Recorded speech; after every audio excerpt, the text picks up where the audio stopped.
Hello and good evening. You are welcome back to League One Live. It's Sunday night, which means one thing. We are back reviewing everything Sky Bet League One. 12 games, 34 goals.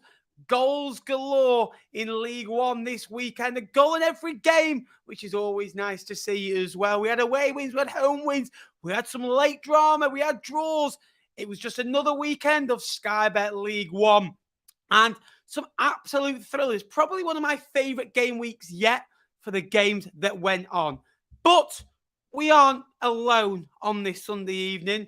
He's the ant to my deck. You know, here he is, the co-host, Jake Tong from Channel 72 or that League One podcast. Hello, Jake. How are you, mate? Yeah, we'll go for that League One podcast since it's regularly uploading and doing that. But no, I'm good, mate. I'm good. We've recorded T-Lop, so we don't have to stay up for an extra 3 hours and do T-Lop. It's been a good day, hasn't it, mate? Tom's at 15k. You know, Fleetwood won. Lincoln scored in the 93rd minute. Just need a manager now to top it all off. That'd be nice, wouldn't it? If Colin Blackfruits did weekends, I think that's what I said last night after the game. I also went, get in, I did a passionate rant out the bottom four because we was. And I looked at it, I went, what's happened? Why are we still in? I don't know what else we need to do to get out of that bottom four, but it's coming. I've been telling you for a while. And again, let us know if you can see and hear us okay in the chat. And again, get liking as well. That will be massively appreciated. Watching Derby County putting on a show. I keep getting that stuck in my head from whether you beat Bristol City last year and you sang it for about 90 minutes straight, didn't you? You kept sending me videos and, you know, launching link. Oh, it's all I got stuck in my head for all season last year. Again, big result for Derby, which we will come to as well. And if you are watching as a video, there will be time codes down below. Hello, Tyler. Hello, Sue, our favourite viewer of the channel. You're all our favourites. Still Invincible Boys, says Dylan. Jake, how was your weekend overall, mate? Yeah, it was good. It started off with the speculation of Des Buckingham, which got me very excited. He's obviously a very good coach. And then we move into Saturday, where you think it's Port Vale. They're a fairly good outfit. So we play Port Vale, Ben, as one might like to mention. Go and listen to T-Lop if you hadn't already. Yeah, no, Port Vale were good, I thought. You know, to say they were they hadn't won in 8 league games, I thought they were very good. Played some good football. Our Blaster was good. Devine was fantastic. Garrity as well played really well. Uche, Piazza, and, you know, fair play for the Port Vale fans coming up with the worst song I've ever heard. Ooch, there it is. We used to sing that for Paul Coates. It's absolutely horrific. But no, yeah, look, we deserved a point, I think, just about, and we got it just about. Olamide Shadipo, or should I go Shadipo? Anyway, but yeah, no, good, mate. Very good. Very good. Yeah, absolutely. Should we get on with it then? We're going to start off with one of two Derby days to get us up and running. Peterborough 5, Cambridge 0.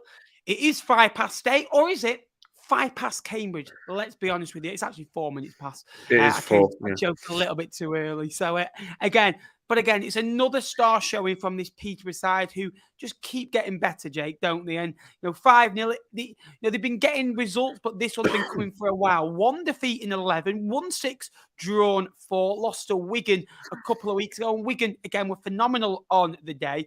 Poku, Mason Clark, again, at it again, which is always good to see. Randall with another assist.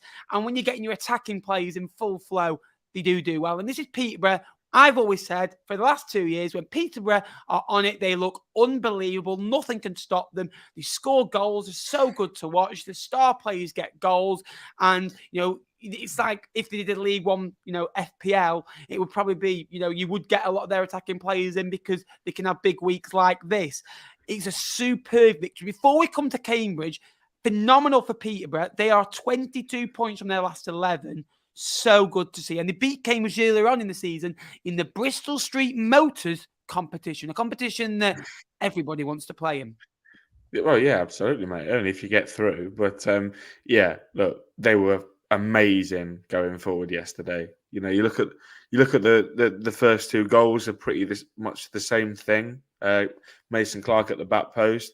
Look, Kwame Poku, Ben, and you'll believe me, is far too good to be playing in League One. The ability he's got with the ball at his feet is literally frightening, and it's so easy to see why Peterborough paid the money to bring him in.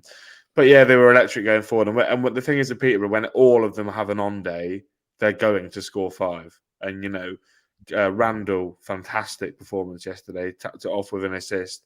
You know, he's also played a really big part in the 5th goal as well. Mason Clark, like I said, Poku, Collins from midfield, I thought had a really, really good game as well. Had a real big part in the 4th goal. But Posh going forward are literally phenomenal. I don't think there isn't a better. If I had to bank on a team to score more than 4 goals, I think Peterborough would be at the top of my list. Cambridge, do you worry about them? Because they have been on a bit of a slide. They've got a couple of good results in the last few weeks. That Reading victory seems like an awfully long time ago. And in the terms of football, it was nearly 2 months ago. So it was, you know, it's 5th of the season, that. Again, good points against Shrewsbury, but Shrewsbury scored late against them. Brilliant point away at Derby. Brilliant point at home to Cambridge. Could have been more, could have been less. Let's be honest about it. In this one, it was, again, a bit like the Leyton Orient Portsmouth game early in the season, where Portsmouth basically had 4 shots on goal, scored with 3 of them, and 1 was an own goal. And it was similar again, 70 to 30 possession, 2.49 expected goals to 0.24, and 73 shots on target. Although people didn't have shot after shot on target, they were prolific. But for this Cambridge side to lose by 5, I know, I don't think Mark Bonner's in any trouble. I know he's just signed a new deal, and they won't give him that deal if they wanted him to get rid of him. He pulled off the miraculous last season by keeping him up. But I would do worry for him. I must be honest, it's a side that did well at the start of the season. If you got to remember that, he won its first 2 games of the season. It's won a lot of games 2-0, and it does keep a lot of clean sheets. But season 5 at arrival, there's going to be questions asked. Yeah, no, absolutely. And I think Cambridge are literally just missing this thing up front, aren't they? Because they went on a run, didn't they, where they kept 5 clean sheets in 7, or 5 straight clean sheets, and you know, everyone was praising them. Jack Stevens got into Tom and Jack's T-Lock South team, which tells you everything you need to know. Hello, Goat. Nice to see you, Cornell. Yeah, no, look, Cambridge are good defensively, but they just need to sort that attacking impetus out, because once they do, you might suspect that they start picking up a few more points. Really, again, just poor yesterday. Didn't look like they come out the blocks. Mark Bonner, like you said, probably the safest job in League One when you think about it, because of what he's done for them as a club, and he's just signed a new deal. So, yeah, it's one of them, Cambridge, that they are slumping down the table. Only 4 points above Fleetwood now, Ben, who occupy the last relegation place.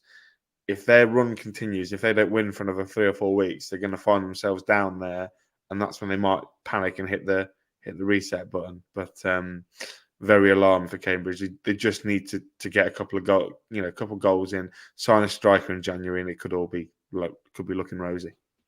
Agree, and get your comments in below. We will come to them as well, and get liking the stream. That does help a lot as well. Bolton 1, Blackpool 0, a repeat of the 1953 FA Cup final, where Blackpool did win the Stanley Matthews FA Cup final as well. Blackpool's probably second rivals, if I'm honest with you, after Preston, because it's been a historic rivalry over the number of years, you know, in the Championship, in the Premier League, and the FA Cup as well. But Bolton are, and this word gets overused for me, and I use it too much. Bolton are phenomenal at football. And I said after 3 games of the season, and I had people coming to me, a lot of Blackpool fans came to me not happy with this comment, saying, I said Bolton will win the league after 3 games. That's so enough. You played them in that first 3 games. You beat Cheltenham, beat Fleetwood. And they were, you know, we were the only team to score against them from a corner. It shouldn't have stood. It was a foul on Baxter. But this team has character, it has abundance, it has talent, it has depth, it has leaders, it has people they want to win and a will to win. Bounce back ability is very tough in football. Wigan, I think, were the masters of it 2 to 3 years ago in League One, and that's why they won promotion. Bolton, every little step back they've had, they lost to Reading away. They were 1-0 up, lost 2-1. They lost to Carlisle 3-1. It was a disappointing day. Lost 4-0 to their local rivals in Wigan. Again, not a great record against Wigan. And when a team has come to the Macron or the University of Bolton Stadium and brought 4,000, they froze when I kind of think, why? You've got 22,000 home fans in the crowd backing you to 4,000. Thomas and the man with a goal, Blackpool Academy graduate, grew up at Pro Direct, just a mile and a half from my house. An unbelievable player on a new deal till 2026. They've won the last 5, kept 3 consecutive clean sheets, 35 points. They scored, 11 goals in those last 5. They scored 30 goals this season from 10 different goal scorers.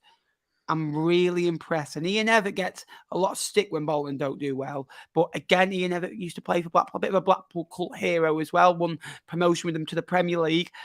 Really, really good result for Wanderers. Yes. Bolton, mate, are pretty good at football, like you mentioned. I think, though, in recent weeks, and I have spoken to Cole from the Fan Zone pod, seem to think that sometimes their performances were papering over the cracks a little bit, and perhaps they were getting a bit fortunate. But good teams do still do that, and I think it's important to note that it's really, the teams that are going to get promoted are going to be, those moments are what makes you get promoted, because Plymouth had setbacks and went and got promoted. Ipswich had setbacks and got promoted. So Bolton will be looking to do the same. Yesterday, I thought they were excellent.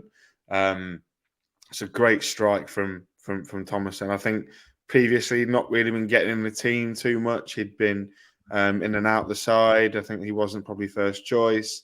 I know there was links with Bristol City and Rotherham, I remember, in the summer. So clearly tells you that he's a player of quality. So, but no, the goal itself deserves to win any game, Ben, didn't it? It's a contender for goal of the day, contender for goal of the season. That's how good a strike it is. So, yeah, Bolton looking very good at the moment. You'd like to see them probably add another couple of players in January, but I had them to win the league, Ben. You probably had them up in that top 2, I would guess.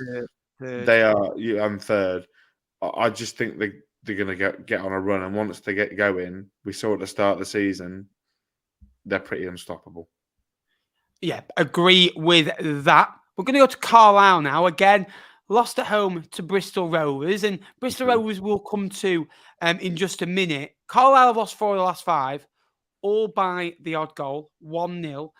Orient at home, 1-0. Orient deserved that, I think, as well. They went to Orient, lost 1-0 on the cup as well, which was unfortunate for them. Lost here 1-0, lost away at Fratton 1-0. It's been a bit of a tough run for them.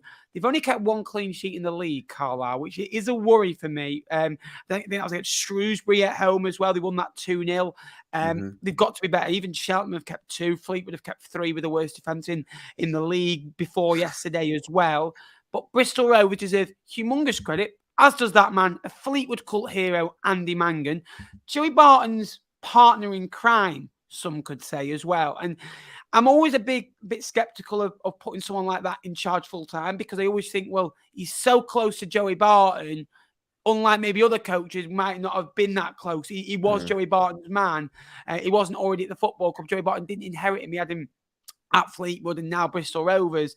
I'd be interested to see if he does stay at that football club, because at the time he thought, well, it's going to be one game, and it's kind of led on for a little bit longer. Carl Robinson has been linked in previous months as well. But again, 4 points off the top 6, Bristol Rovers now. And this is why I said I don't think it was a results business, because let's be honest, if Joey Barton was still there, I still think they beat Northampton, and I still think they beat Carlisle, and I think they beat Whitby in the cup. I know they scored 7 against Whitby.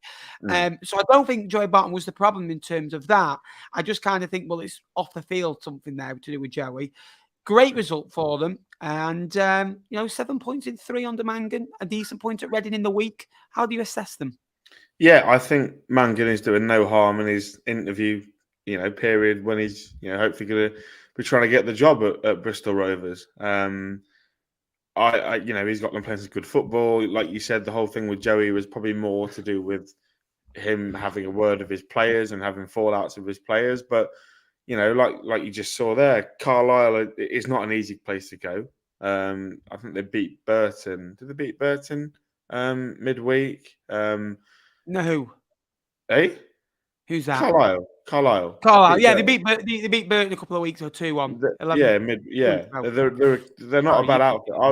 I was really impressed with Carlisle when we played them, more so than I was Bristol Rovers. But yeah, the Bristol Rovers. I think Mangan's not doing any harm, is he, for his chances? And I mean, I know you've got Bristol Rovers fans here tonight that'll probably go, "Oh, we want Robinson, or we want Monk, or we want Eustace, or whoever."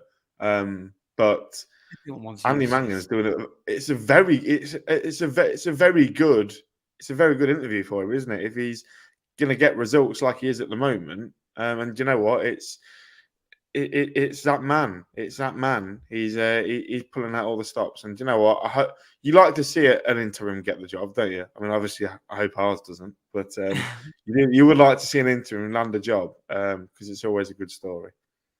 I was actually at Bank yesterday, after Fleetwood. I thought, make a trip. I actually saw Scott Brown there. So just putting that out there. Next up is Cheltenham. Again, 1-1 against Wigan.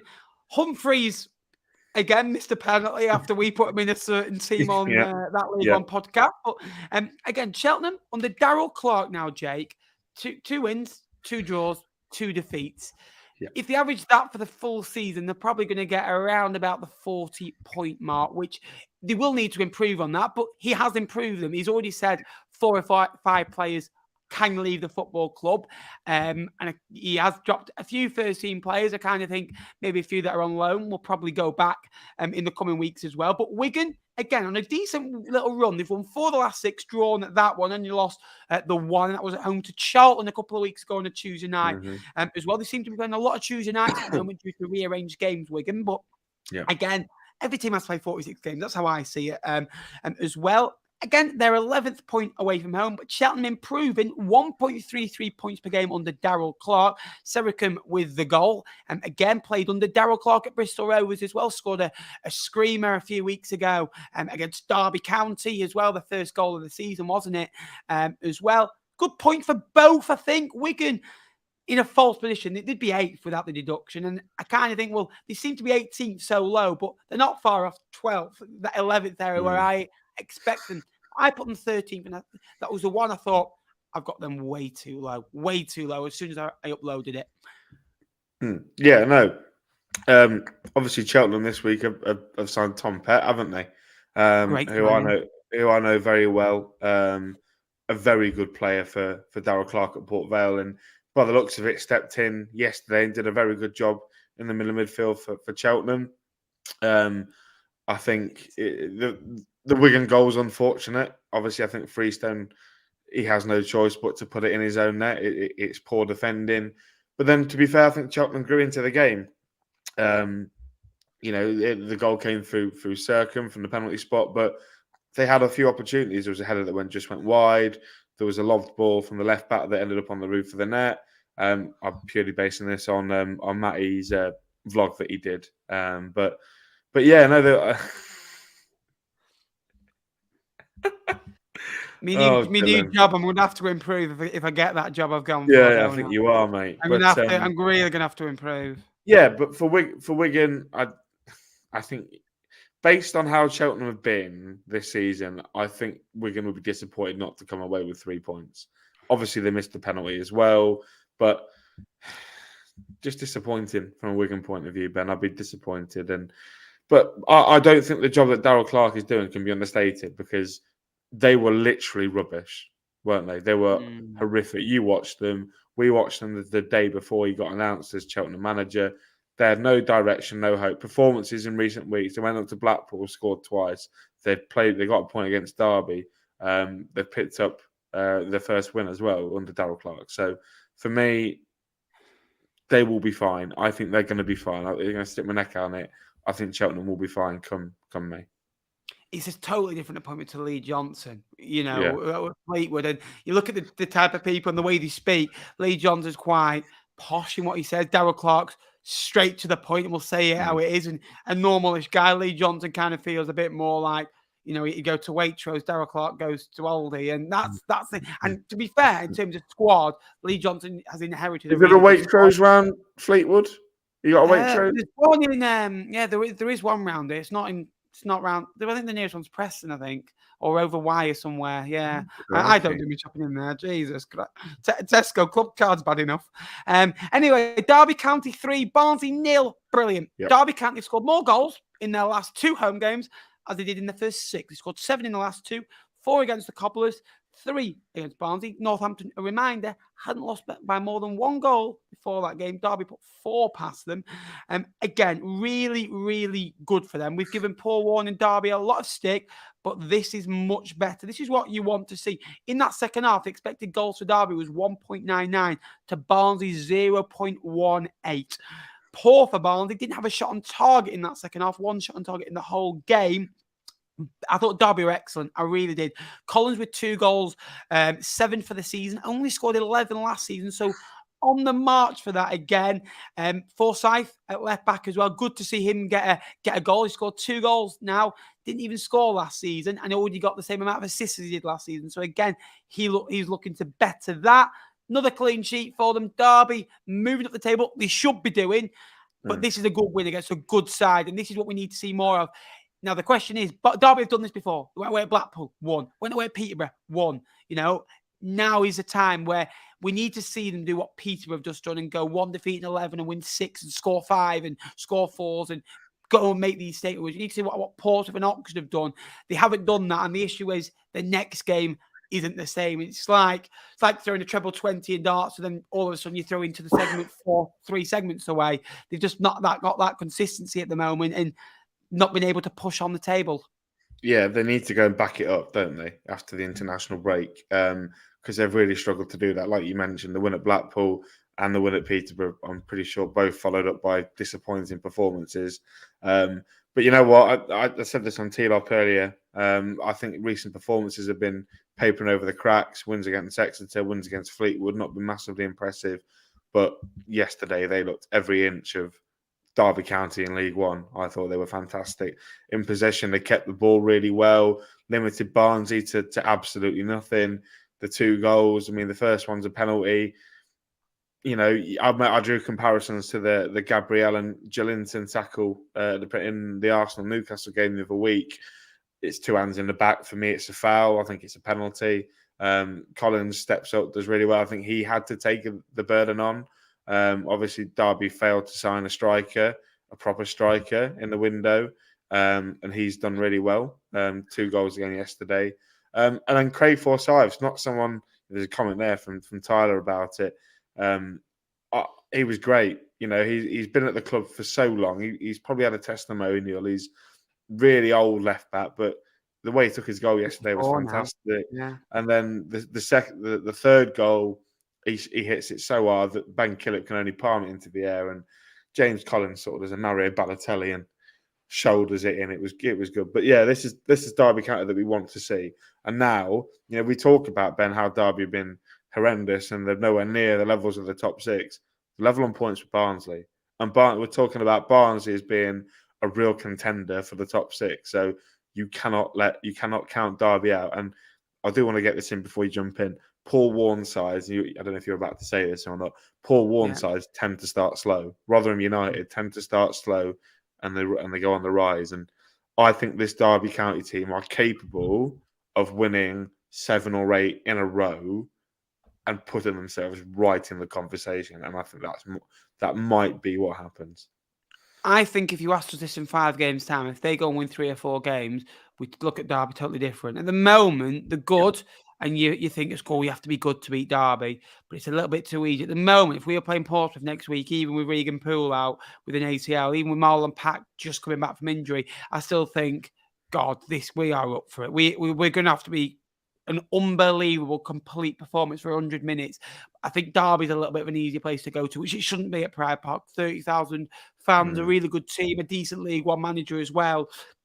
And in 3 or 4 games, if they win another 3 or 4 in a row, you're going to look at them a bit like you are looking at Portsmouth. You really are. And Barnsley, again, only a couple of points dropped as well from drawing games of football.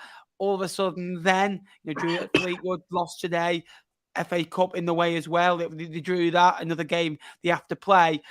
All of a sudden then, Derby takes 6, you only take 1.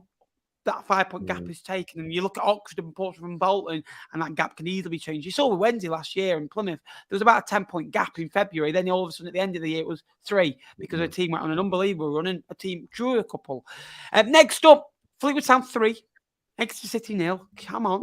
And 6 unbeaten in all competitions, 4 wins, 3 draws, 3 defeats under Lee Johnson. Brendan Wirredu has only lost 1 in 6 since being in the side. Lost what one was Cambridge at home on the 12th of August. So since coming back in, Big player. Impressive. Big player for you. Really, he was great. He picked him up from Colchester, right? Yeah, he played on the right. I was really impressed with him. In that, we played Colchester and we won League 2, Ben. And the final day, Colchester came to our place and turned us over 3-0. Him and Sammy Schmodix tore us apart. He was really, and he's made the step up with Fleetwood. Like you said to him the other day on Twitter, didn't you? You got a little bit of brown on your nose there, Ben. Oh, you're one of the best players I've ever seen in a Fleetwood Town shirt. Love you, Brendan. Thank you. He had just followed me on Twitter. I don't like mentioning that, but Brendan Wirredu followed me on Twitter and says, keep up your good work. So just thanks, Brendan. Love you, mate. You know, we've all got a love affection. You're still obsessed with the guy that left you 5 years ago. Anyway, 3 clean sheets now. 3 clean sheets for Fleetwood now. Phoenix Patterson back with a goal, back with assist. Promise again, should have scored. Yeah. Great result. 15 points over the course, of Lee Johnson's tenure. He's given me belief and hope back in this side. I know he's a streaky manager. I know that happens. But again, all I said is, I need a good run, get out the bottom 4 and we'll be okay. If we won 4 in 10, I said that as soon as he got a point, which is his record, 40% win record, we'll be fine. 12 points every 10. Maybe draw a couple, get 14 points every 10 games. We'll be just fine this season.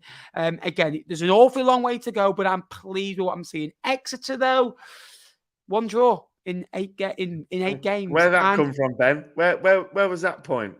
Against Lincoln, mate. But I looked into the stats before the game. Exeter, the expected goals. So in the first 8 games, the last 8 games. After 8 games, he won 5, drew 1, lost 2. Lost to Orient in there and lost away at Portsmouth, which they probably should have won that game or at least got a point.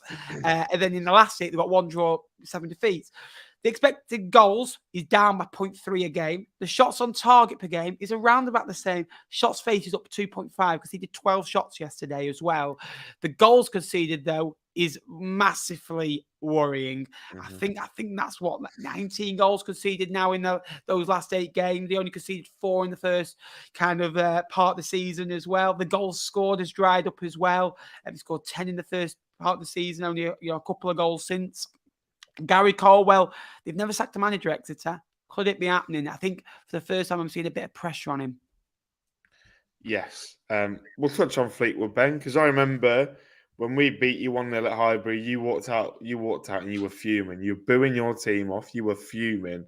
And since that moment, since we beat you, look at you. Absolutely fly. I wouldn't say maybe not flying, but I think you've done extremely well. I think it's been a really good job since that day. And I think, and I said to you, Ben, I think your performances have been good all season. I said this to you by watching your videos and the highlights. I think you've probably not got as many points as you probably should have done. Some of your performances have warranted. But yesterday, I think it all just clicked for Fleetwood. Yes, you were probably playing a team that helped because how poor Exeter are at the moment. But when you've got Phoenix Patterson on song, you've got Brendan Wirredu on song, you've got Josh Earl on song, you've got Jack Marriott, etc. And you're a good side, Ben. And you've got Ryan Broom. That's now 3 goals in a week for him. That's a great week. Yeah. Phoenix Patterson, great. Promise should have scored. Danny Mayer, I thought, looks the Rolls Royce that we've all known for years. I thought you were really good yesterday. Go on, Ben. You want to jump in? It is a good team. And I was scratching my head at the start of the season. Fleetwood's lineup yesterday. Lynch and goal. I like Lynch. You could improve that because Jay Lynch isn't the tallest goalkeeper. He's done well for Fleetwood over since he's been there. So I'm not going to say he's the best goalkeeper in the league. I'm not going to say he's the worst. Rooney is a good right back. He was one of Fleetwood's top 3 players of the season last year with, your Mendes Gomez's, your Wirredus, your Josh Earls, up there with that category. Boston Lowell, Hennigan, Boss has been superb since Johnson came in. Hennigan, we picked him up. The circumstances allowed it. He got to spend 9 months out with Sheffield Wednesday. He is a very good League One player. Where Fleetwood want to be. That Josh Earl at left back, he's not a left back. He is, I'd say he's probably my favourite player because I love him. Wiredu is brilliant. Promise and Patterson are hit and miss, but they're good players. They are. Broom, I love him. He should be in the team every week. He's press, he's work energy. He can play right back. Soon as we're making a sub and an injury, it's like, well, hang on, we're bringing a sub on. Where's Broom going to go? Broom's going to go into right back. Broom will go left back. Broom will go here. And you need a player like that. Every club has a utility man. Mayer is the best player at the football club we have got. And people don't agree with that. The Rolls Royce. Technically, he's the best player. Fleetwood have got. He was the best player for Bury when Bury got promoted with us. Yeah. Danny Mayer was like the player in the division. Tony's just coming. Rooney is a good player, not at right back, but he's good going forwards. Defensively, he does need questions. That Blackpool game, all 3 goals on his side, I will say. And Jack Marriott is a top striker at this level. And you've got Stockley, you've got Junior Katerna, you've got Xavi Simons, who can't even get a game. And it's a good squad. It really is. For Exeter, Gary Colwell should be worried, mate. Gary Colwell should be sat tonight sweating because they've lost. Out of 10 games, they've lost 9. And they haven't won in that period because they only picked up a point. 9-0 to Reading as well. They lost 9. Yeah, exactly. I think Gary Colwell could be a lot closer to the sack than people think because Exeter have gone from top to 20th like that. Oh, no. Yeah. That. I think he should be extremely worried. Good manager, and I think he's a great bloke. I think he plays football the right way. He can coach his teams very well. You saw that last year. But you're now starting to see that last year was based on individual quality. They had Stansfield, they had Sam Nombe, they had Giovanni Brown, Demi Mitchell. The circumstances have allowed for him to be injured. I think Colwell needs to start worrying. I think this is going to be the biggest talking point of the week because we are going to rattle through the games now. Yep. Orient 2, Oxford 3. Brilliant result for Oxford. I've said for a long time Ruben Rodriguez would come good. On teed up on here, been sounding like a broken record. 3 goals in 3, 4 goals to assists this season. A really good victory for them. They've won the last 2, unbeaten in 3. Won 6 of 8 away. Second best record away in the division as well. So, no, the first best record away at home, which is really good. Scored 16 goals in 8 games, 2 goals a game. Conceded 9 in that run. It's a really good team. McGuane, Brannigan, Bowden, Ruben Rodriguez, Harris, again, who was very influential towards the first goal as well, where I don't know what the goalkeeper's doing. I don't know what the back line they're doing. Just passed it to them. And you can't afford to play like that against Oxford of all teams. Stanley Mills is a really good player in the back line of Lee, Brown, Moore, Stevens and Bede are really good. But Manning's gone. Manning, did an interview last week. Didn't sound convincing. Left. All of a sudden, it came very quickly, didn't it? Monday afternoon time. It was my phone went off. Wardy messaging me, messaging the group, and Manning was gone. 24 hours later, and this is a guy that had 29 games in charge. And let's be honest with you, a lot of League One teams would have him, but it was a little bit. It wasn't as high as he was maybe 3 months prior to that when he got sacked at MK Dons. Very stubborn in the way he set up. It had to be that way. And when things didn't go well, he didn't change. He didn't learn to adapt. That was a worry. And he's left Oxford at the first opportunity. Oxford backed him, by the way. Oxford backed him like you wouldn't believe. To bring in players like Harris, to bring in players like Ruben Rodriguez, to bring in players like Beadle, Greg Lee, Stanley Mills. These were very much their first choice in every department. He's got squad depth. He's left. I don't think Oxford could have done any better, or any more for him. They gave him a long-term. They gave more for a new long-term deal. They've given players long-term deals. What more could they've got a new stadium in the planning? It's an attractive job. It's an attractive football club again. Yep. Massively. They've got the last 2 appointments right, haven't they? And Robinson, look, it went poorly at the end, but 4 good years there. Remember, 2 playoff finishes, good cut runs, player sell-ons, and then Mannigan did all right for 29 games. Next appointment's massive, mate. Huge. Yes. And you know what? I can understand why Wardy was really annoyed, and I can understand that it looks like he's left the players, didn't say goodbye to the players. We all saw Ruben Rodriguez's Instagram story, didn't we? Over the weekend, saying did Liam Manning say goodbye? Whether he did or whether he didn't, that's yet to be seen. But I think he went about it in the wrong way. I think he needed to show a little bit of loyalty to Oxford. Like you said, they backed him. They kept Brannigan. There would have been significant championship interest in Cameron Brannigan. They brought in players like Ruben Rodriguez, the whole EFL, every club in League One would have taken Ruben Rodriguez, and I think he was close to going to Derby, and I know Lincoln have been watching him for absolutely years, and he's starting to show how good a player he is. He wouldn't have been cheap. Like you mentioned there, Greg Lee, Beadle, etc., all first choice picks for Manning, and he's gone at the first sign of asking. Now, from a Manning point of view, I can kind of get it because look, it's probably life-changing money going to Bristol City from Oxford. Bristol City are a Premier League ready club. They sold Alex Scott to Bournemouth for 30 million quid in the summer. They've got a good stadium. They've got good training facilities. They've got good, coaches and analysts in the background. They are a Premier League club in the waiting. They just need to get promoted. It's a good job for Liam Manning, I think. But Oxford yesterday really sort of came together and started singing from the same hymn sheet. And, we played them the other week, Ben, and I said to Tom, I said to Dylan, they're the best team that we've played all season. They've got a philosophy. They are very good at what they do in terms of their pressing. I haven't seen a team press as better than Oxford. They create opportunities at will. And yesterday, Leighton Orient might have given them 1 or 2, but fantastic. To score 3 goals away at Orient is a great achievement. Orient are a very, very good side at home. Picked up some good results at Brisbane Road. But yeah, and also just touching on Manning again, he knows what it's like to be flavour of the month, and he knows what it's like to not be flavour of the month. When he guided MK Dons to the playoffs, Ben, it was the next best thing since sliced bread, and they were worried about keeping hold of him because they didn't get promoted, etc. He stayed. 3 months later, he got sacked. He needed to take an opportunity whilst his stock was high, because he knows that he could have a sticky patch between now and Christmas. Oxford could fall out of the playoffs, and this opportunity doesn't arise again. So I can see both sides of it, but I as an Oxford fan, I would be really annoyed. Really, really annoyed. But Oxford yesterday were brilliant, mate. Absolutely brilliant. And togetherness. Yeah, exactly. And you know what? You look at the odds. Des Buckingham is the favourite for their job. I will say this, and I know there will be Lincoln fans in here. I think Des Buckingham is the right fit for Oxford because of the style of football that he plays. Yes, I'd be gutted not to get him because it'd be a coup if we did. But I think if they can bring in a coach that plays a similar philosophy to Liam Manning, I don't think we'll see a drop off. That's how good Oxford United are.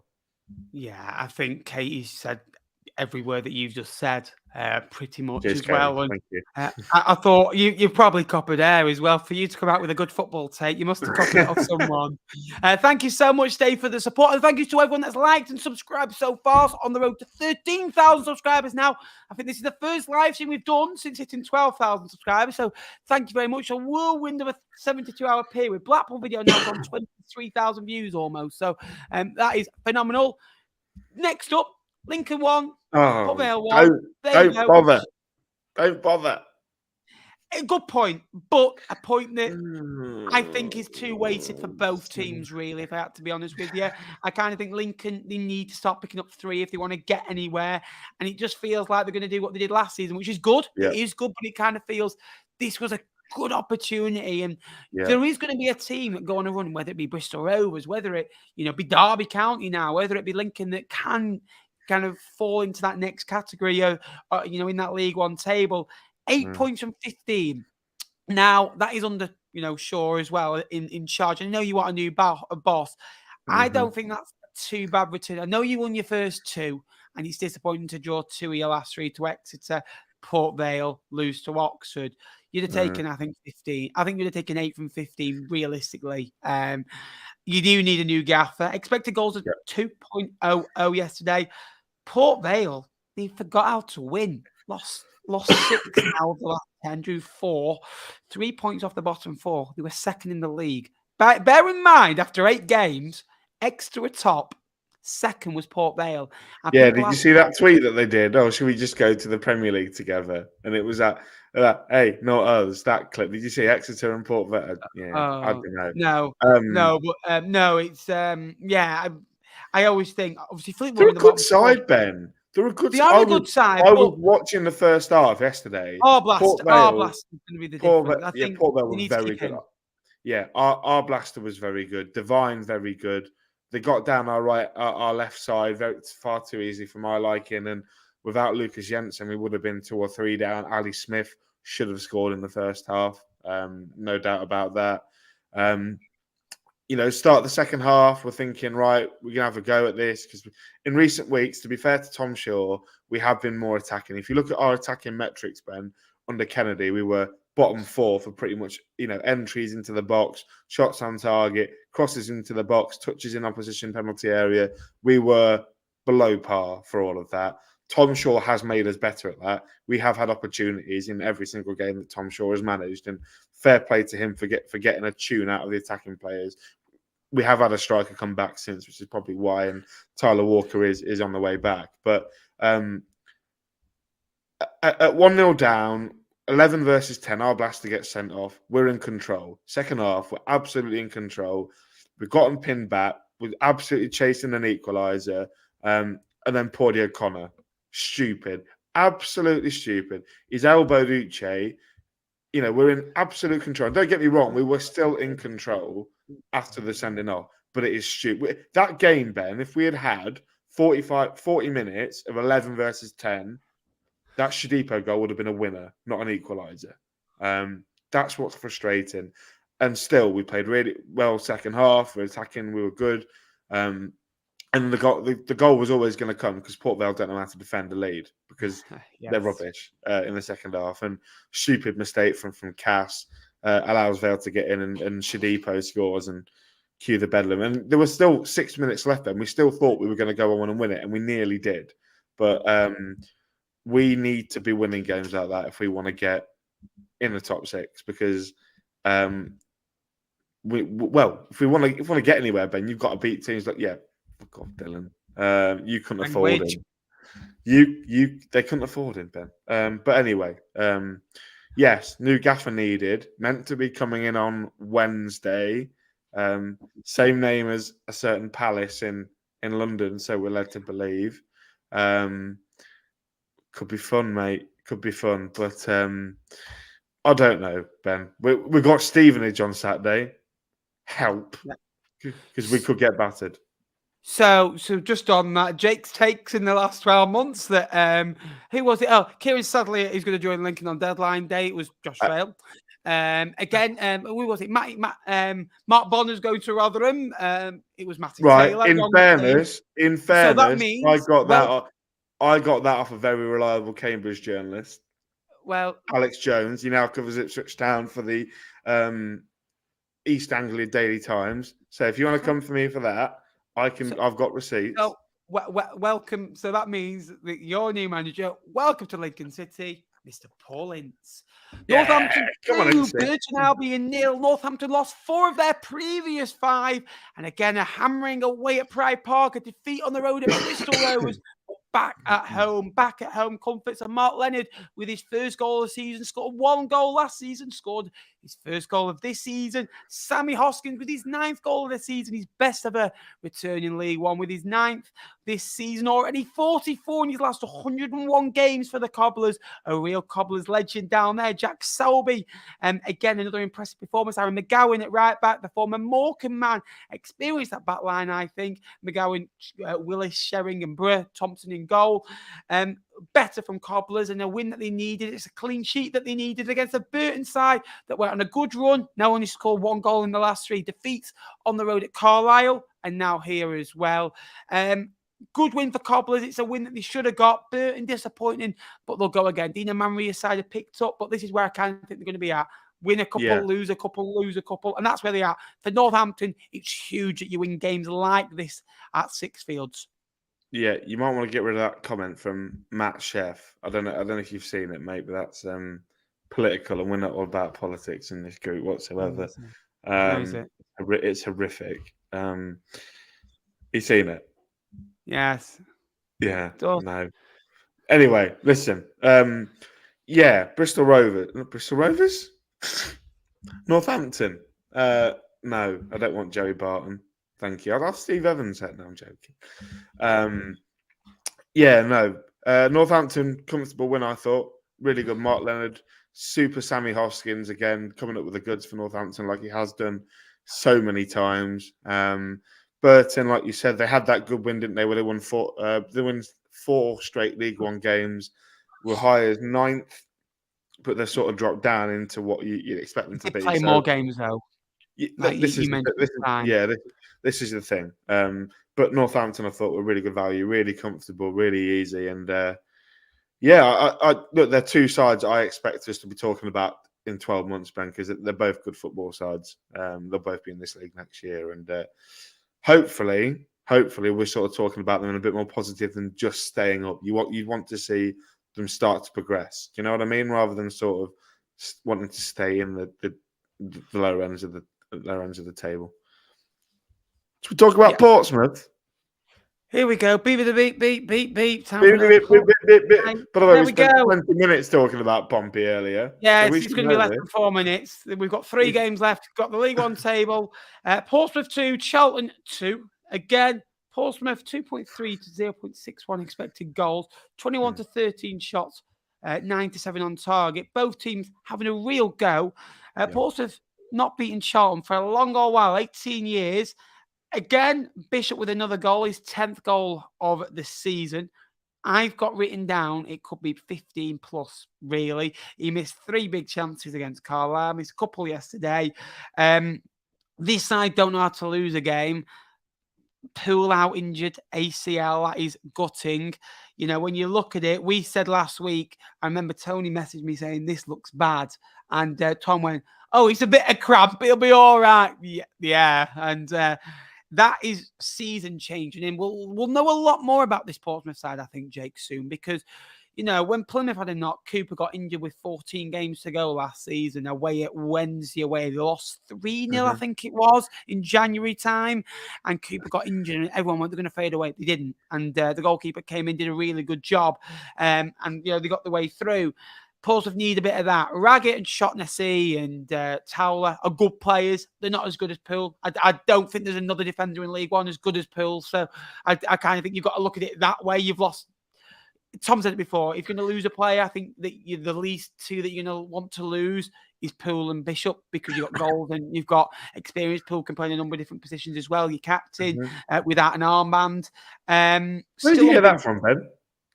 A very, very knowledgeable Lincoln fan. Yeah, his name's Cornell. 9 unbeaten at home. I like Portsmouth. I really do. But for Charlton, we'll come to in a minute. But Portsmouth, what are you thinking? I would just like to, obviously, as a former supporter and an employer of Regan Poole, I'd like to wish him a speedy recovery. ACL was a horrible injuries. And he's someone that I got to speak to after Plymouth away. I was desperate for him to try and sign a contract, but you don't want to see that sort of player get that sort of injury, because he is such a key cog in the Pompey wheel. But I think both Dylan and Logan have both sort of alluded to it. Regan Poole is a massive, massive loss.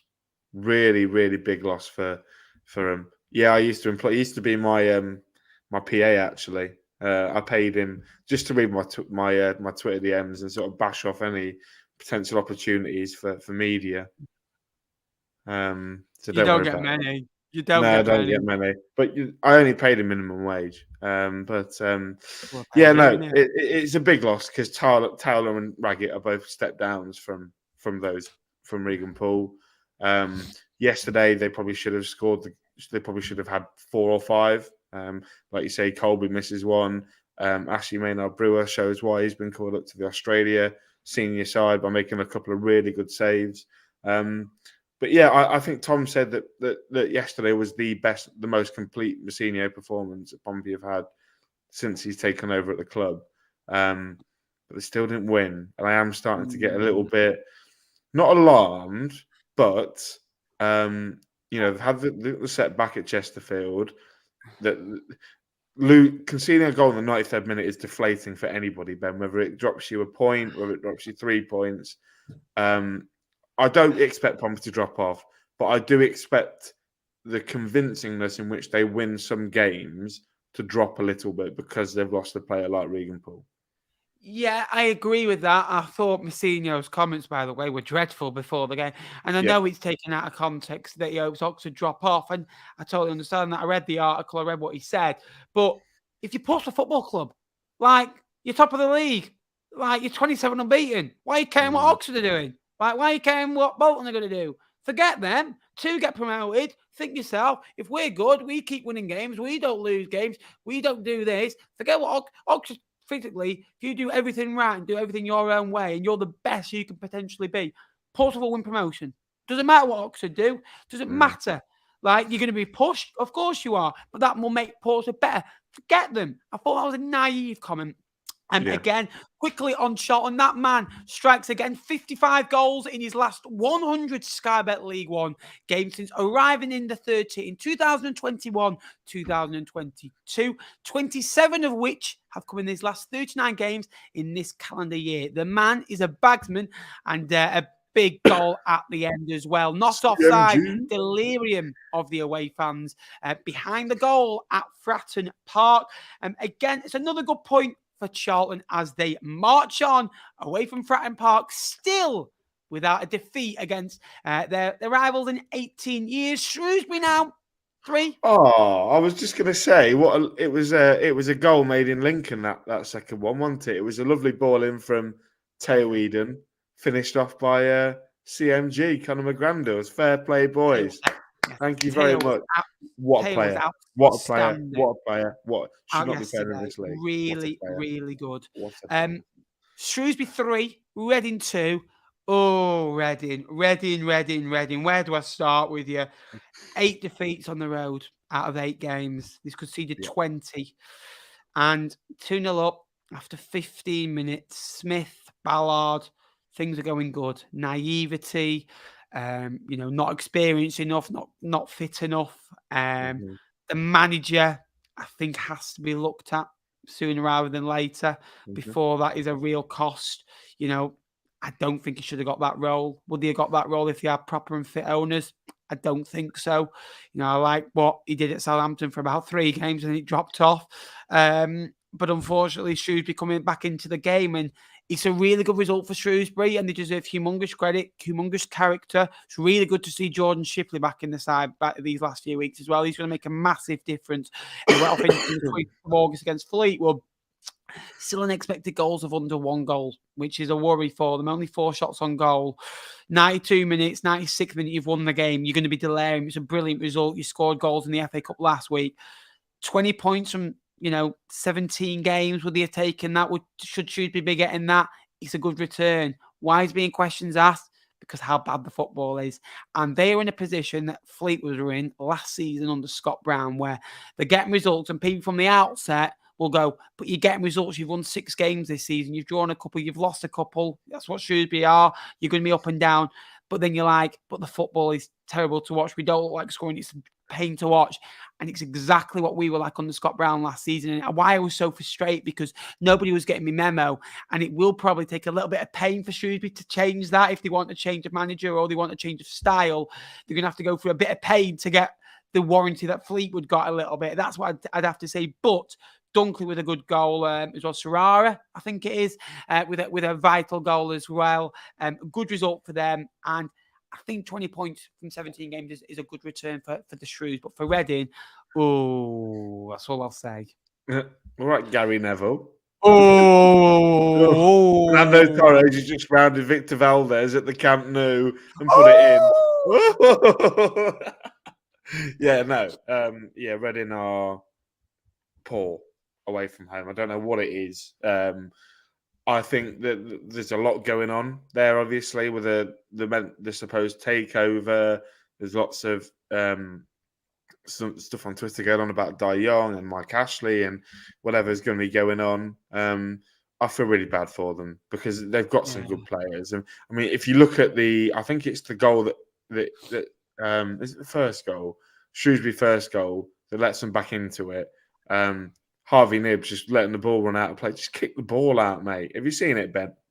He's sort of just shepherding it out and he gets down muscled, and that sort of gives Shrewsbury a bit of an impetus. Yeah, Shea Dunkley obviously scoring in 90 plus 2, and then Strahara, who they got on a 3 from Barnsley, I believe, Ben, Yes. scoring the winner. Shrewsbury fans are saying a lot about him. They think he's a player that's going to be really on the up for them and can make them a bit of money. But he's only on a 1-year contract. I think Shrewsbury only signed players on 1-year contracts this year, so that's a little bit worrying. But yeah, I mean, it's part of Napa's bingo that we play every week, isn't it? Saying that Matty Taylor's going to be in trouble. I haven't got an agenda against him. I just I know you don't absolutely, but a lot of change happened at Shrewsbury in the summer. They've never had a director of football before. Steve Cottrell left, who delivered some pretty bad football, but still football that kept them up in the division. There's a bloke from St Pat's that Pompey should go and sign. I can't think of his name. Hancock tweeted it last night. That's who I'd go for. But hold on, as I frantically find my charger for my MacBook. Shrewsbury are getting there, I think, under Matty Taylor. I think the football is going to be turgid, but I think you have to give a new manager or head coach 3 windows, Ben, before you can judge them. And I think that he's going to get this year, and I think he'll get next summer. And if in a year's time Shrewsbury are where they are now, then I think you can absolutely start to worry for them. But until then, we will have to let Matty Taylor do his job, I think. Wycombe 0, Stevenage 1. And again, Brandon Hanlon and Luke Leahy, we wish them well. Obviously, Luke Leahy left conscious, which is good. 31 minutes in injury time overall, I think it was. It's big goal, Reedy. He lives up to it. The BGR, and Farley went, we love the BGR. And 10 goals now, 10 goals last season's already matched that. And this is the side that have, 2 points above 7th, Derby County, with a game in hand. Someone's just put in the comments, the League One table was about right on budget. I think there's a few places. Fleetwood are definitely below. We should be around 14th, 15th, around that. But in terms of the top half, I agree with you. You probably put Stevenage way down. But what Steve Evans is doing is unbelievable. And the goal, literally, Ashby Hammond, long ball, up to Hemmings. Hemmings does so well to control it, bring the ball down, ball in, and Reed gets on the end of it. Typical Reedy, typical Stevenage, typical result. 1-0. Wycombe won 1-0 at Wycombe early in the season in the Bristol Street Motors Cup. You'll never sing that and all that. Great result. We wish to play as well. But for Wycombe, no winning 4 now. Drew the previous 2. I don't know where to see them, but for Stevenage, it's a solid result. 1-0 away from home. You just roll on. 29 points now, baby. Yeah, well, and they've picked up 16 of those points, Ben, the majority of those points on the road. So are you surprised at all? We've got them next. It's a fantastic, fantastic result for Stevenage. I thought they played really well. And under Steve, and I spoke to Farley at length about this, they get called this direct team that play long all the time. Stevenage have got some very good footballers in their ranks. Ben Thompson, Louis Thompson, Jake Forster-Caskey, Jordan Roberts, Aaron Presley, Charlie McNeil. They're very good footballers. Terence Verkooten at the back, Luther as well. I think a very good player, and Tay Ashby Hammond as well, a very good goalkeeper. I think they're a really good outfit. I think they know what they are. They know their capabilities, and they absolutely make sure that every game they leave 100% out on the pitch. And it's made me so much that I am now dreading going to Stevenage on Saturday, because they are a side that will bully us, and they are a side that do it so well. I don't think there's a better team than do it at that in the league. And when you've got a centre forward like BGR, Jamie Reid on the score sheet, or in the starting 11, you're going to be in trouble. And also fair play to Steve. I don't like to give Steve Evans credit because of what he did with Boston United. Kane Hemmings was a really questionable signing, I think. They signed him at the same time as Harvey White, who's probably the more well-known of the two. Kane Hemmings didn't turn up any trees at Burton nor at Tranmere massively, and he's come in and has made him an integral part of the Stevenage team. He is everything that I thought Aaron Presley was going to be for them. So, yeah. Yeah, and I've obviously we've got Stevenage this week, so that will mean an appearance on the Stevenage Borough Football Club podcast with Mr. Farley himself. Looking forward to it. Hopefully, going to meet him in Hertfordshire for a few beers as well. So looking forward to it. But Stevenage, good outfit, very good outfit. Absolutely. Get your questions in. We're going to come to the League One table now, and we'll start off with the bottom of the league as well. Reading, 7 points from 16 games. And I do think Reading and Cheltenham look a little bit isolated. Reading 9 points adrift. Cheltenham 8 points. Reading, 10 points adrift. Normally my maths is bob on, but not today. Cheltenham 8 points adrift. And then you've got Carlisle on 14. They have lost a few games, but again, by the odd goal, a little bit like Northampton was, as you can see with that goal difference as well, and only 20 conceded, where the others have conceded 25 and 28 as well. Fleetwood, 16 points from 16, massively improving as well. Exeter dropped down to 20. If they could have really, if you look at the table, Jay, won that game with a +6 goal difference, they would have been in and around that 15th area, and just, only goal difference just outside the 13th and 14th area as well. So that shows you how big that result was for Fleetwood, bringing Exeter down as well. Cobblers get an important victory. Wigan, another vital point as well, of some really impressive victories at home on Tuesday nights for them recently as well. Port Vale, after being second in the league, dropped to 17th. Shrewsbury up to 16th. Although we're saying they're struggling, they're not doing too badly. That's where you'd expect Shrewsbury to be. Cambridge, 20 points. Burton, 20 points. And Orient, 20 points. A lot of teams could easily get dragged in there. Orient haven't had it their own way. There's been a lot of draws since that win away at Brunton Park last month. They got 3 draws in a row, then lost yesterday. Burton has struggled. And it only takes another couple of bad runs, and the table is getting so close now. You look at that. There's 3 points between 13th and 20th in the table. It's quite remarkable. And they've all played 16 or 17 games. So it's pretty much very close. I think you're 7 points behind us, Ben, and we're 9th. So that tells you that if under 10 points from the verge of the playoffs to in the bottom 4, it tells you how tight it is. But no, I think the standard of the teams, mate, that have been down, and I've seen quite a few of them this year. Orient, Burton, good sides. Port Vale were good. Northampton, I thought, were decent. Exeter, Carlisle were very good. Cheltenham, by far the worst out of the 11, out of the 12 there that I've seen. But what's it gonna? It's gonna give, mate. There's gonna be a team that from there that's gonna completely nosedive. And if I had to pinpoint one at the moment, I'd probably say Cambridge. Just think that they're in an awful run of form. They've not won in a while. I can just see them slipping down a bit. Port Vale as well. They're good. I expect them to be a bit higher up in the table.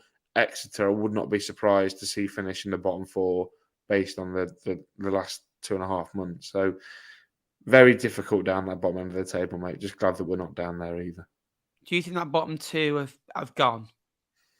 No, no, I don't think they've gone. No, I think it's still 30 games to go. Bear in mind. Yeah, there's still 90 points to play for. 41 points in 30 games for Cheltenham.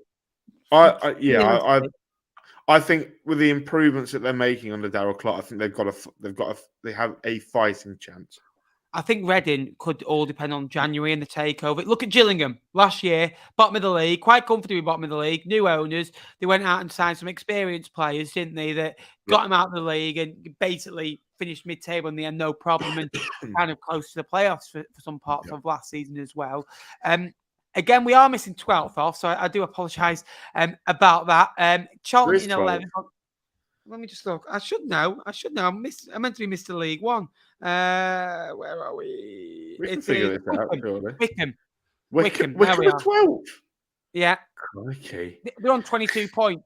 This is what I keep saying this to Portsmouth fans. I keep going, you draw 1, lose 2 in a week, right? And say you're in the playoffs. Well, other teams can go and get a perfect week or get 7 points. That's 6 points gap. Now, you look at that. Say if Portsmouth did that now, they could drop to about 4th in the league, 5th in the league. Let's be honest about it. And all of a sudden, you're chasing again. And I love it when it's felt interrupted recently. We've had so many international breaks, which is we're gonna do a podcast in the international break and talk about this.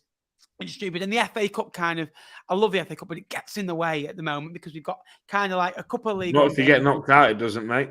Yeah, exactly. Unlucky, son. We just played another League One game against Cambridge, but again, it just kind of derallies the season. I kind of think sometimes, but we have got we've got a 3-game match week coming up on the 25th, the 28th, and then the second is Emirates FA Cup. There is one League One game in Cobblers against Portsmouth, but Charlton again in 11th, Wycombe just below. Charlton again. 5 points off the playoffs. So again, a couple of good wins. He won at Wigan recently, a good point. So that away record is improving under Michael Appleton. Bristol Rovers, 7 points from the last 3. A good point away at Reading in the week. Chris Martin bagging his 3rd goal for the football club. Lincoln, you're disappointed, Jake. You're 4 points off the playoffs and you've got 2 games this week. You win, say, get 4 points from those games, which could happen. You could get beaten both of them. Obviously, you don't know what you're going to get from Lincoln. Let's be honest with you.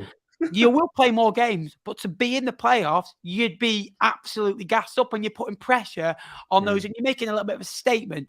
Blackpool do play, it's an opportunity. Blackpool have got to get away from 3-5-2. They have to start playing 4-4-2 because I keep saying this, they are so effective with a back 4. With a back 3, I think Critchley sounds like a broken record at the minute, and there will be a bit of pressure on Critchley. I will say that. 7th Derby County, much better. Barnsley on the same point as Derby, as you alluded to before. Stevenage, they're not fading away, are they, Jake? Let's be honest about it. No, they're not, mate. It's tight, isn't it? That top half is extremely tight. I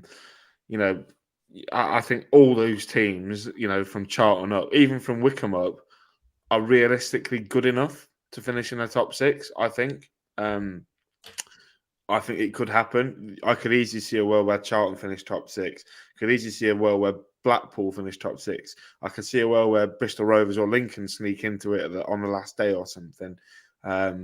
It's good, mate. And to touch on Lincoln, what a job it could be for potential managers to come in, Ben. 4 points off the playoffs. With a really good young squad, I think it's an exciting job. I really do, and I don't know who's going to take it. Like I said, but it's a really exciting job. Maybe not as exciting as Oxford, but still, I think it's a really enticing job for someone to come in and shape it. But no, I think the quality in that top half is fantastic. Like all of them have got standout players. Like all of them have got players that can cut it out the league above.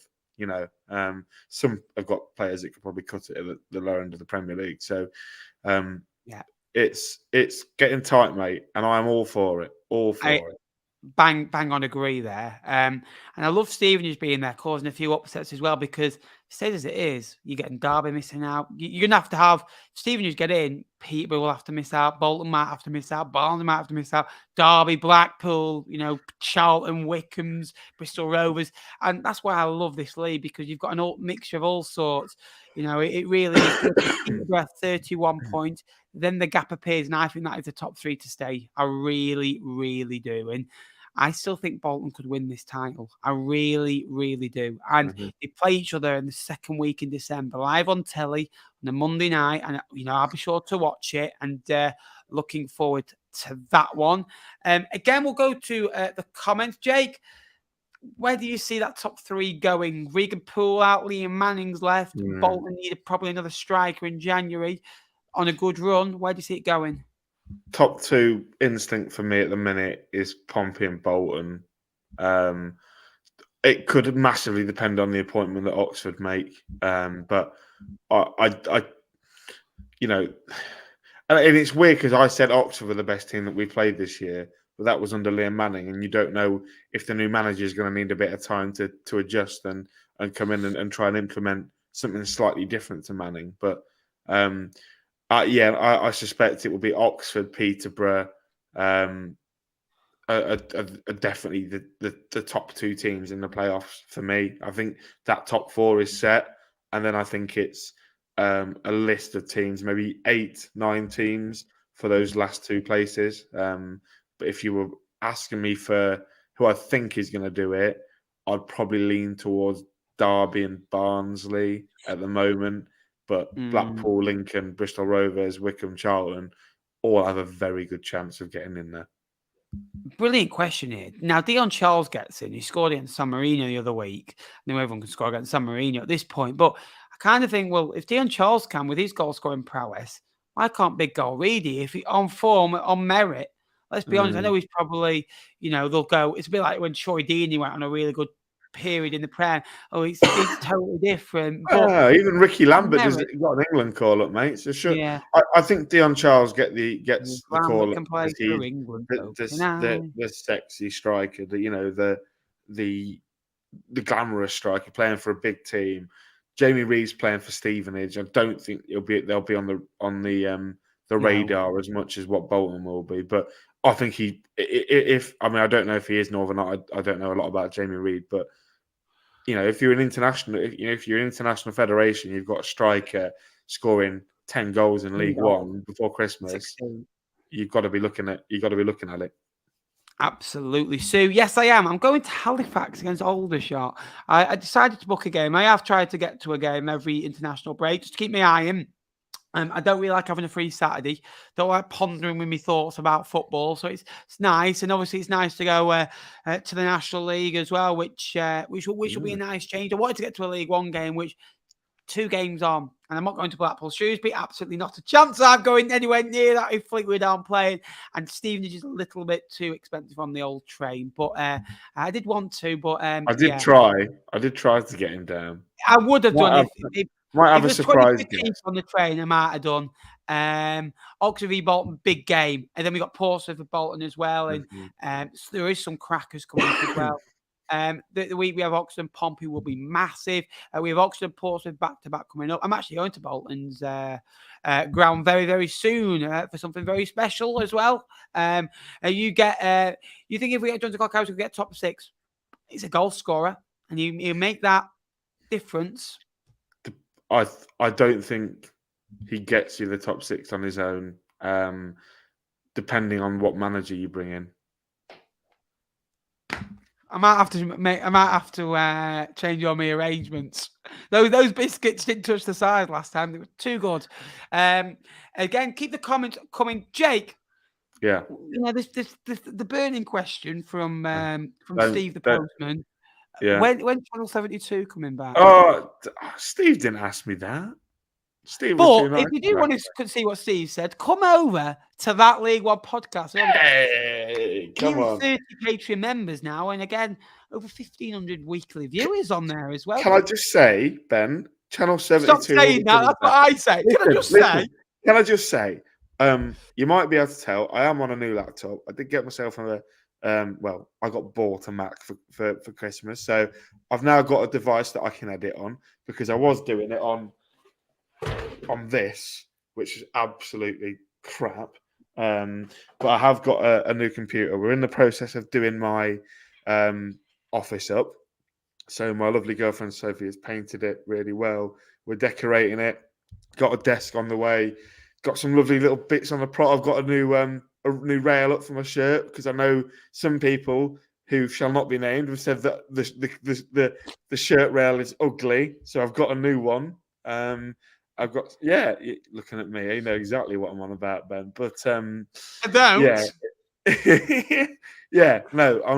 I'm looking forward to it, mate. It will be back. I can promise you, it will be back.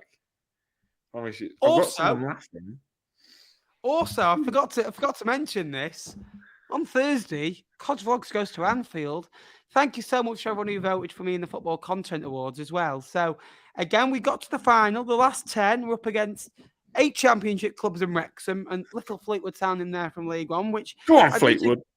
Enormous pride in that. So thank you so much for everyone who's voted, everyone that's watched, liked, subscribed. And if you're not subscribed to the channel, please do so and like this stream as well. Can I just say, when the Portsmouth actually lose a game, Blackpool at home coming up, that's a tough game. I think they're going to lose one that they don't expect to, Ben. You've got Northampton away. For example, Northampton away. I could see a world that Northampton go and beat Portsmouth at Fram Park. Well, Northampton are playing them at Sixfield in a couple of weeks. Oh, they are, man. At probably that. Yeah. Do you reckon Stevenage falls off? I No. think Stevenage will fall in the top 10. I really do. And if they fall out the top 10, it's not a fall off, in my opinion, because it's still a remarkable season. It really is. And again, anyway, they're just living the dream, aren't they? They absolutely are. Jake, any final words before we go and we go off for the week? We are going to record a podcast together this week as well. And there won't be a stream next week, but there will be one of these up, all being well, on Sunday evening. Any final words? Yeah, I've just enjoyed it, mate. I've loved it. You're obviously very happy that Fleetwood are playing good football again. You know, I'm happy that Lincoln might have a manager in next time that we speak. Hopefully we do.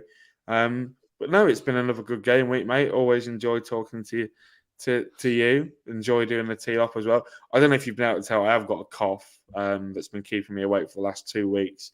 So I have struggled. I have sort of limped. You know how the linesman limps when he pulls his hamstring. I was awful last week at Kidderminster. I was terrible. I've got it's caused me and the missus a few problems when going to bed because I'm coughing about 25 million times a night.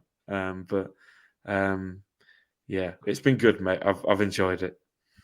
Yeah, absolutely. And again, thank you so much for the. Thank you so much for those. Cheers, Tom. What? When we did the Teal Up Extra this week, he goes, Tom goes, "Oh, cheers for coming on, Ben." He goes, "Cheers, Tom." I mean, Wally just sat there like, "I beg your pardon." Anyway, thank you so much for watching today's stream. It's been a good one. 75. We say an hour. We always give extra time. We always have to go that little bit more in detail. Thank you so much for watching. Please like, please subscribe. We're on the road to 12,500 subscribers now. And again, there'll be a couple of videos over the international break as well. One with this fella next to us. Go and subscribe to Channel 72 and go and listen to that League One podcast for more League One content. Until next time, I'll see you later. Up the Cods! Up the League One. Up the Imps. Thank you for watching. Come on! Shut up!